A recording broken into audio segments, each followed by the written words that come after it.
Bonjour à tous et à toutes. Bienvenue à ce nouveau numéro de Webitrans, le 9e de la série. C'est un format qui se veut court, qui a pour objectif de vous informer, de vous sensibiliser. Et aujourd'hui, nous parcourrons ensemble, ou nous décrypterons ensemble un nouvel appel à projet sur la thématique ferroviaire et mécanique industrielle.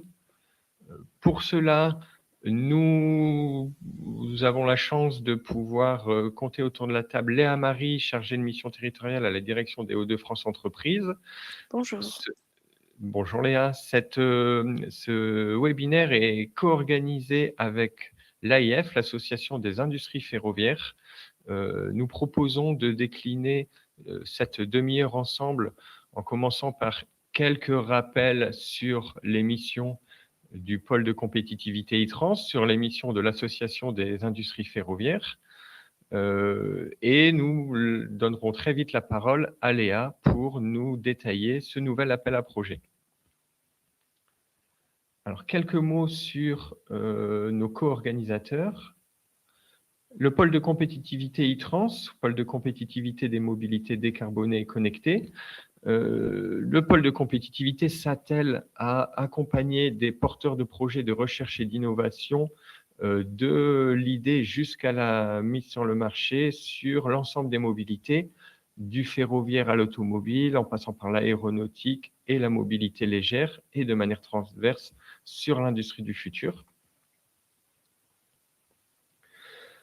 Nous sommes une association, et qui dit association dit adhérents, membres. Nous comptons plus de 200 membres aujourd'hui. Certains sont issus du monde industriel, d'autres du monde académique. Vous avez ici un panorama de quelques-uns de nos membres sur la partie haute parmi nos membres industriels et sur la partie basse parmi nos membres issus du monde de la recherche, école d'ingénieurs ou formation. Cette présentation vous sera diffusée. ITRANS est en fait un écosystème comme toute association. Aujourd'hui, nous avons accompagné plus de 500 projets en recherche, développement et innovation. Pour avoir un accompagnement de qualité, nous nous entourons de plus d'une soixantaine d'experts issus des services ingénierie ou RDI de nos adhérents. Nos adhérents sont répartis sur l'ensemble du territoire avec une plus forte majorité en Hauts-de-France et Île-de-France. Pour rappel, nous sommes situés à Valenciennes en Hauts-de-France. Et pour réaliser ce travail de qualité, nous travaillons de concert avec un grand nombre de partenaires, notamment, et on pourra laisser la parole ensuite à Jérôme, à l'Association des industries ferroviaires, avec qui nous apportons pour nos innovateurs en Hauts-de-France des solutions d'accompagnement complémentaires. Voilà, le pôle est soutenu par le ministère de l'Économie et des Finances, par la région de France, par la communauté urbaine de Dunkerque et par le collectif Ambition Mobilité. Nos missions, très rapidement, 4 pavés, vous donner de la visibilité, donner de la visibilité à nos membres, les rendre visibles et leur permettre de communiquer sur leurs innovations, avancer sur de la mise en relation, faire fonctionner le réseau en tant que communauté, vous accompagner stratégiquement dans le montage et le développement de votre projet, de votre idée, vous aider à trouver les partenaires, réaliser pour vous des études de veille, des études d'état de l'art, et de manière plus approfondie, vous accompagner sur l'ingénierie de projet, principalement dans le montage et la consistance du montage de votre dossier lorsque vous sollicitez pour votre projet des financements publics ou privés. Quelques projets emblématiques pour faire très court. Restons sur la thématique ferroviaire puisque c'est la thématique du jour. ITRANS a accompagné sur les 2 dernières années plusieurs projets. En voici 4. Nous sommes sur du train léger, sur de la reconnaissance d'ouverture de lignes à grande vitesse ou sur de la télécommunication avec un certain nombre d'acteurs, généralement sur des projets collaboratifs, partenariaux, mais il nous arrive aussi d'accompagner des projets monopartenaires. Je fais très court pour cette présentation. Je laisse la parole à Jérôme Martinez pour présenter le cluster ferroviaire AIF. Jérôme, la parole est à toi. Parfait, merci Anthony. Bonjour à tous. Bonjour donc Anthony et Léa, nos amis de la journée, de la matinée, pour un sujet qui est très très important, c'est-à-dire qu'on est sur un sujet qui concerne le ferroviaire et ça fait partie de nos sujets de prédilection, la structuration de la filière et comment on l'accompagne. Donc on est dans une démarche positive aujourd'hui puisqu'on a des bonnes nouvelles qui nous viennent de la région, mais je laisserai Léa en parler plus tard. Et je passe à la présentation de l'AIF. Alors, j'aime bien rappeler aussi quelques points, c'est-à-dire qu'on est vraiment une région ferroviaire, première région ferroviaire d'Europe, puisqu'on a vraiment toute la compétence ferroviaire réunie sur le territoire. On sait faire un train de A à Z, du premier coup de crayon jusqu'à sa réalisation complète. Donc, on est très orienté matériel roulant, c'est vrai, mais pas que. Il y a aussi des sujets de signalisation, de maintenance, de contrôle commande et de fret, qui sont aussi des sujets traités par nos adhérents sur le territoire des Hauts-de-France. Peu ou prou 15 000, un peu plus de 15 000 emplois quand même qui travaillent pour le ferroviaire dans les Hauts-de-France. 40% de la production nationale, donc ce n'est pas rien, et une valeur ajoutée dégagée à 1 milliard d'euros. Il faut rappeler que cette valeur dégagée, c'est hors constructeur, c'est-à-dire que c'est vraiment les PME qui dégagent de la valeur, donc qui travaillent au service du ferroviaire. Et comme notre sujet du jour, ce sont les PME, donc on est très heureux de montrer que oui, ça travaille et oui, ça fait des trains. Ça fait des trains grâce à plus de 200 équipementiers et sous-traitants. Et on a évidemment, pour soutenir ça, on a l'Association des industries ferroviaires qui s'est créée en 1995, qui était le premier cluster national, qui est né sous l'impulsion de la CCI Grand Hainaut et sous l'impulsion de PME, de patrons de petites entreprises. Et ce qui n'est pas péjoratif, puisqu'il faut savoir que les petites entreprises, c'est quand même 80% des entreprises de la filière qui participent chaque jour à la construction des trains. Donc, on est un réseau qui est légitime, puisqu'on est ancré sur le territoire, on est au cœur du Valenciennois, donc au cœur de l'appareil productif. Alors, je rappelle qu'on a quand même 2 gros sites de production majeurs pour Alstom, qui sont à Crépin et à Valenciennes-Petite-Forêt, que nos entreprises sont quand même très majoritairement au service de notre 2e constructeur mondial. Et donc, on est là pour travailler ensemble. Alors, je l'ai dit, on a les acteurs représentés sur l'infrastructure, contrôle commande, matériel roulant, fret, maintenance, service et formation. Et notre objectif, c'est quand même de travailler à l'amélioration des relations entre les donneurs d'ordre, les équipementiers et les sous-traitants. Donc, plus de 120 adhérents aujourd'hui à l'AIF. C'est un niveau qui est à peu près le niveau historique de l'AIF. Il faut savoir qu'on a toujours tourné entre une centaine, 100 à 130 adhérents. Et on a des enjeux qui sont autour de 3 axes, je dirais. Il y a quand même la partie business qui est importante. C'est accompagner nos adhérents dans le business, développement de leur business. Après, il y a une partie aussi stratégie, enjeux. Et là, c'est vrai qu'on travaille avec nos adhérents et avec nos partenaires qui peuvent être e-trans pour la partie innovation, qui peuvent être la région aussi en soutien. C'est un soutien très fort qui est à nos côtés au quotidien. Et nous avons aussi un sujet qui est emploi-formation et qui est un sujet qui est soutenu avec le développement d'outils. Et ça, c'est un projet soutenu à la fois par l'État, la région, le département. On a créé une plateforme qui s'appelle VoiF et qui présente les emplois, les formations, les métiers et aussi grâce à notre partenaire France Travail. Donc, on est au cœur d'un écosystème qui est très vif. Et aussi, il y a une dernière partie, mais qui aussi concerne la partie business, qui est sur l'export. On a une propension à vouloir chasser à l'export. Et quand on a une frontière qui est avec la Belgique, qui est quand même assez longue dans les Hauts-de-France, ce serait quand même dommage de se priver de ça. Et en plus, nos voisins belges sont très sympathiques. Donc, autant y aller. La cartographie de nos adhérents, forte concentration, comme Anthony. Nous avons une forte concentration dans les Hauts-de-France et la partie nord des Hauts-de-France, notamment sur le Valenciennois. Donc, je ne vous les présenterai pas tous, puisqu'il y en a quand même plus de 120. Mais tous ces adhérents participent à la construction des trains, hein, que ce soit de l'ingénierie jusqu'à sa réalisation complète par les industriels qui font certains du composite, d'autres des ensembles mécano-soudés, d'autres qui font du traitement de métal, de la forge, de la fonderie. Donc, on a vraiment toutes les compétences.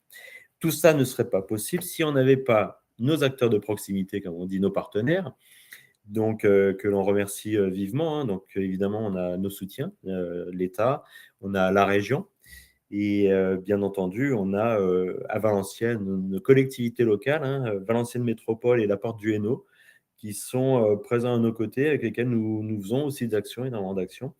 Et on n'oublie pas la CCI, grâce à qui on doit tout, puisqu'on est né grâce à la CCI. Et par ailleurs, nous avons donc nos soutiens et nos partenaires qui sont alors, je vais commencer dans le désordre, je vais dire e-Transralenium, d'accord, puisque nous faisons ce webinaire ensemble, donc à tout seigneur, tout honneur, donc e-Transralenium, mais sans oublier aussi la FIF, la Fédération des industries ferroviaires, le rectorat, le campus des métiers et qualifications qui fait un travail énorme à nos côtés, hein, qui est vraiment un travail de fond qui est organisé par Dan Lecoq, hein, que je remercie à chaque fois.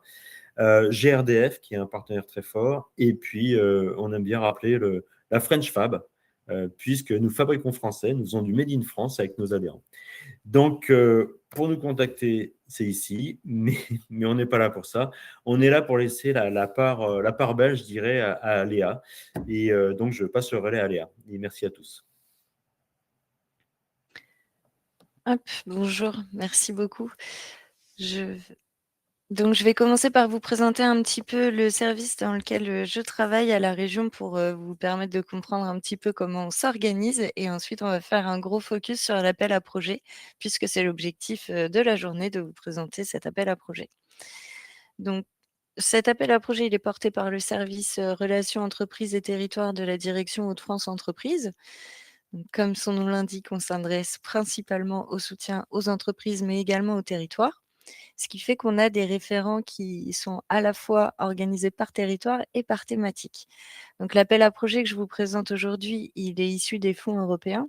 Néanmoins, on a également d'autres solutions de financement qu'on verra un peu plus tard sur fonds région. Et donc, vous avez des référents thématiques sur chacun des territoires. Je vous ai remis la carte, comme ça, vous pourrez voir d'un petit coup d'œil qui est votre référent territorial, qui peut vous aiguiller sur vos projets et orienter au mieux les projets. C'est-à-dire, en fonction de la nature du projet, ils vous inciteront peut-être soit à partir sur des fonds régions, soit sur des fonds européens. Et on a également des référents thématiques pour des questions plus particulières ou sur des fonds spécifiques. Voilà. Pour la première partie, donc pour résumer, on est un service avec 2 portes d'entrée, à la fois les territoires et les entreprises, puisque les référents territoriaux, ils sont là à la fois pour s'adresser aux entreprises, mais également, ils ont des liens très, très forts avec les territoires. Jérôme parlait de Valenciennes Métropole et de Porte du Hainaut. Bon, bah, voilà, les référents territoriaux, ils ont des points réguliers avec les chargés de développement économique des collectivités, ce qui permet d'avoir une action coordonnée entre les différentes collectivités. Et donc, c'est assez riche et c'est utile puisqu'on n'a pas tous les mêmes compétences de voir qui intervient sur quoi. Donc, en tant que service qui est un petit peu la porte d'entrée pour les demandes d'entreprise, je vous ai remis les coordonnées génériques, le numéro et toutes les informations, enfin tout le portail pour avoir toutes les informations. Et donc, comment nous contacter? Ça peut être soit par les référents territoriaux que j'ai mentionnés précédemment, soit par, nos différents relais territoriaux que sont les EPCI, les chambres des métiers et de l'artisanat, les CCI, enfin voilà, tous les acteurs de terrain avec lesquels, on intervient en synergie. Donc pour reprendre un petit peu rapidement, hein, très succinctement, on ne va pas rentrer dans le détail, nos offres de services. On accompagne, les entreprises, quel que soit, leur, statut, donc des TPE jusqu'aux grandes entreprises et surtout, quels que soient les besoins, on va dire. Donc on a à la fois des actions qui sont à destination des créations d'emplois, des reprises, d'entreprises, enfin vraiment pour initier, on va dire, l'activité Et on a aussi des aides qui interviennent tout au long de la vie, donc qui permettent toujours de venir renforcer un petit peu le développement des entreprises qui sont déjà existantes et ou des aides à l'implantation. Donc, on reprend tout ici avec une synthèse des aides directes qui peuvent vous être proposées. Donc, vous voyez qu'il y a des aides à la création, des aides au développement et des aides à la consolidation financière. Donc, ces aides-là, elles sont vraiment sur fonds région et c'est les aides qui sont le plus mobilisées par notre service. Et au-delà de ça, on a aussi une ligne FEDER qu'on peut mettre à disposition des entreprises et c'est pour ça qu'on se voit aujourd'hui. Donc, on a une ligne FEDER qui est spécialisée dans le soutien au développement des PME et renforcement de leur compétitivité. Et donc, cette ligne, elle est mobilisable grâce à des appels à projets. On a un premier appel à projet qui a été lancé sur le territoire sud de la région, donc c'est-à-dire au niveau du territoire ex-Picardie, qui est un appel à projet généraliste, donc qui concerne l'ensemble des secteurs d'activité qui peuvent être subventionnés au niveau de cette ligne de financement FEDER. Et donc, cet appel à projet nous a permis de voir qu'il y avait des besoins un peu plus particuliers au niveau de l'agroalimentaire et du ferroviaire et de la mécanique industrielle, notamment. Donc, le choix a été fait de lancer 2 nouveaux appels à projets, un sur l'agroalimentaire, un sur le ferroviaire et la mécanique industrielle, celui qui nous occupe aujourd'hui, pour venir soutenir prioritairement les entreprises qui évoluent dans ces secteurs-là. Donc, cet appel à projet, il s'adresse à l'ensemble du territoire, sachant que comme on a déjà un autre appel à projet territorialisé en ex-Picardie, il est possible qu'en fonction des projets, on renvoie soit vers l'un, soit vers l'autre, mais ça après, on a des critères qui sont assez similaires pour permettre d'avoir un soutien similaire, quel que soit l'appel à projet qui est mobilisé en fonction du projet et du porteur. Donc là, l'idée, c'était de bien vous remettre toutes les critères à la fois de ce premier appel à projet qui est en ex-Picardie et celui du ferroviaire mécanique industriel qui est plus ciblé du coup au niveau du Valenciennois comme on l'a vu. Donc qui sont éligibles à cet appel, enfin qui sont les cibles de l'appel à projet? On est bien sur des PME, donc des petites et moyennes entreprises au sens européen du terme, donc c'est-à-dire moins de 250 salariés, des consolidations, un chiffre d'affaires de moins de 50 millions d'euros ou un bilan inférieur à 43 millions d'euros, hem et sur l'ensemble du territoire, de ce fait. Mais comme on l'a dit, celui qui se concentre sur la ferroviaire et la mécanique industrielle, on cible les entreprises qui évoluent sur ce secteur d'activité. Donc comment on fonctionne pour déterminer si une entreprise, elle évolue dans ce secteur d'activité? On ne se contente pas du code NAF et du code activité. L'idée, ça a été, volontairement de ne pas se référer à un code NAF pour permettre aux entreprises qui souhaiteraient développer des marchés avec, auprès du secteur ferroviaire, de ne pas, voilà, demander de code NAF particulier ou de regarder la proportion de chiffre d'affaires déjà réalisé dans le secteur pour permettre aussi à des entreprises qui souhaiteraient se lancer dans ce marché-là, de pouvoir essayer d'aller conquérir des nouveaux marchés. Donc comment on va l'évaluer? Ben, on va demander à l'entreprise un petit peu quels sont les marchés qu'elle cible, quelle est sa stratégie de développement. Voilà, c'est vraiment dans le descriptif du projet qu'on va pouvoir aller analyser cette dimension. Donc en cas de dépôt de dossier, il ne faut pas hésiter à bien argumenter cette partie pour qu'on puisse effectivement faire le lien avec les secteurs qui nous intéressent. Donc, cet appel à projet, il a pour vocation de permettre aux entreprises d'investir sur du matériel productif, donc soit augmenter des capacités productives, investir dans des lignes, nouvelles lignes de production, enfin voilà, on est vraiment sur du matériel productif. On est sur de l'acquisition de machines, globalement, hein. L'idée, c'est de déployer, voilà, des nouvelles lignes, de développer l'interopérabilité des systèmes, ce genre d'investissement. Pour être éligible, un projet doit présenter un minimum de 500 000 € de dépenses éligibles et le projet doit se terminer avant juin 2029. C'est-à-dire qu'en juin 2029, l'ensemble des dépenses doivent être réalisées. Si on est sur une installation de ligne, il faut également que tout ce qui est réserve pour les mises en service soit terminé. Voilà, puisqu'il y a des dépôts de garantie parfois, il faut que ces réserves, elles soient levées, de façon à ce que l'investissement soit vraiment réalisé en juin 2029. Comment on vient soutenir ces investissements? Donc grâce à de la subvention, une subvention qui est plafonnée à 20 maximum, des investissements et dans la limite d'1 million d'euros. Donc c'est-à-dire que la subvention, elle doit se situer entre 100 000 et 1 million d'euros, globalement. Comment ça fonctionne si vous êtes intéressé et que vous souhaitez candidater à cet appel à projet? Donc comme j'ai dit précédemment, vous avez, plusieurs portes d'entrée. Vous pouvez contacter, votre référent territorial si vous souhaitez, présenter un projet, voilà, où les chiffres ne sont peut-être pas consolidés et où vous n'êtes pas sûr d'être éligible sur l'appel à projet. Il faut pouvoir, soit, contacter directement, le chargé de mission territoriale, soit vous avez également, la possibilité de nous contacter grâce à une adresse mail dédiée. Donc tout est sur la slide, hein. Vous avez, les adresses mail, spécifiques en fonction de l'appel à projet qui vous intéresse et vous avez également vous avez également un lien vers le site Europe en Hauts-de-France qui présente, ces 3 appels à projets, de manière un petit peu plus longue et surtout qui permet de retrouver tous les documents, spécifiques à ces appels à projets, dont les cahiers des charges, qui reprennent, voilà, tous les dépenses éligibles, toutes les structures porteuses éligibles, et qui peuvent déjà permettre de répondre à un certain nombre de questions. Sur ce site, vous trouverez également, des modèles, des documents types, on va dire.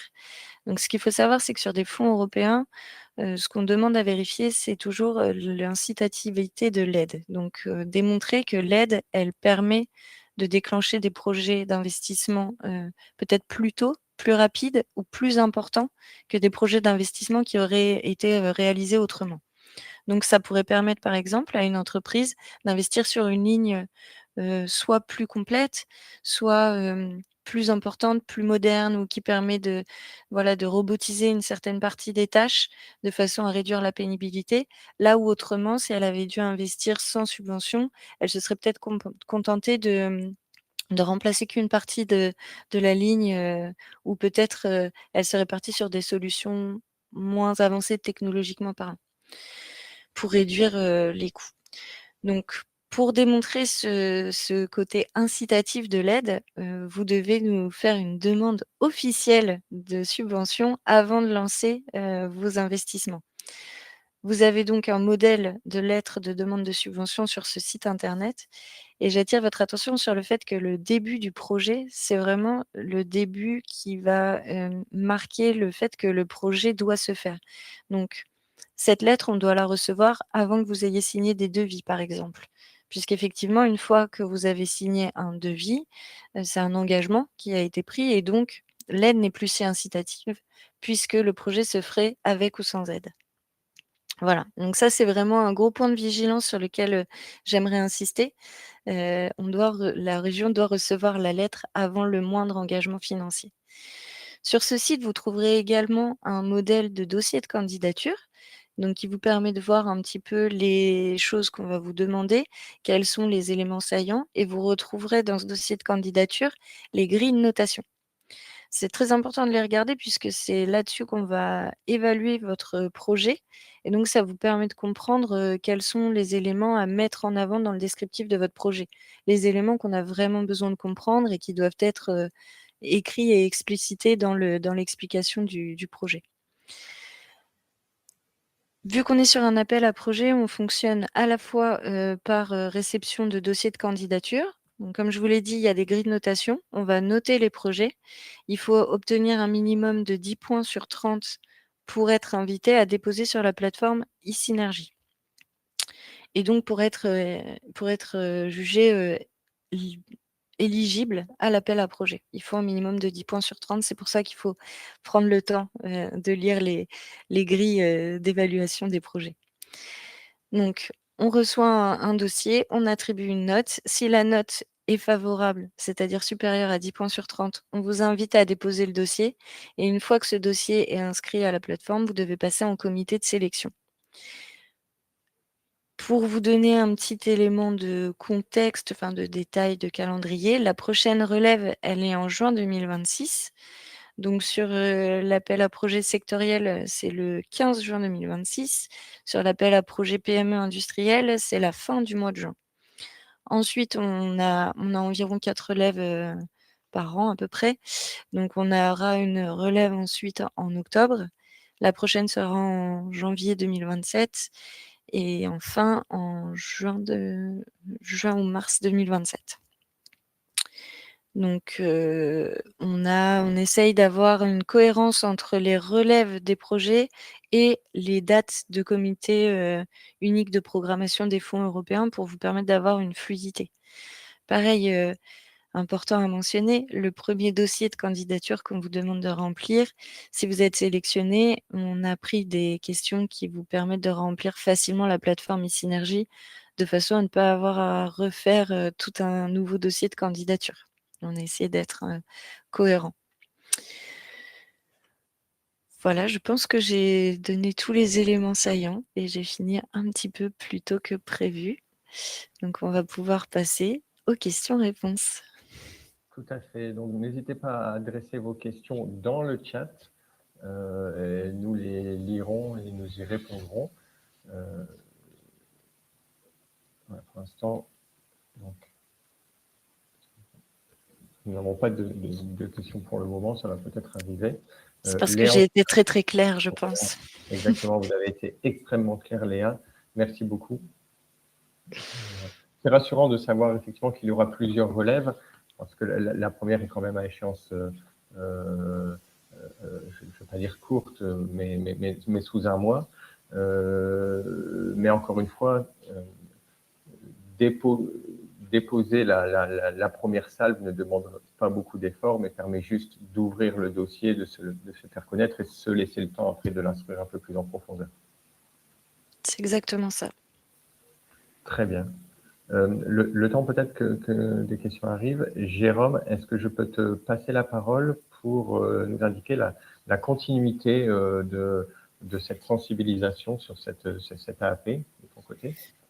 Donc là, nous avions cette première approche avec le webinaire. Donc on a eu une vue voilà, très, très macro, on dira.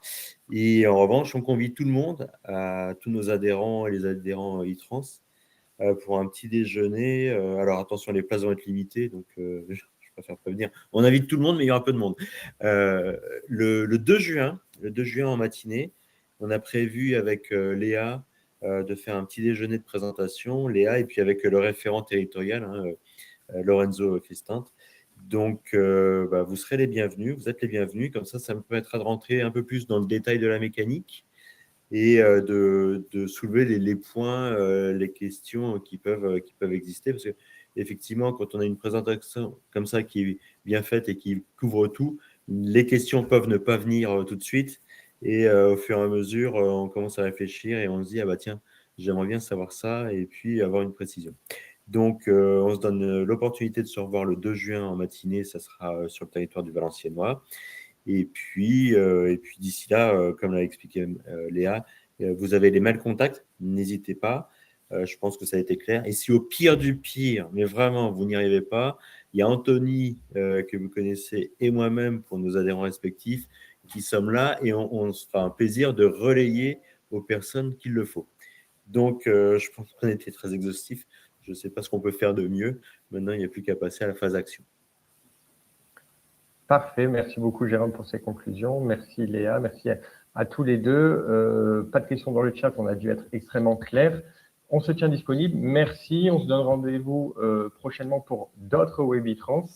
Si vous avez des sujets à nous remonter, n'hésitez pas aussi, ça peut alimenter la communauté. Nous vous souhaitons tous les trois une belle journée et nous restons disponibles. Merci beaucoup, belle journée.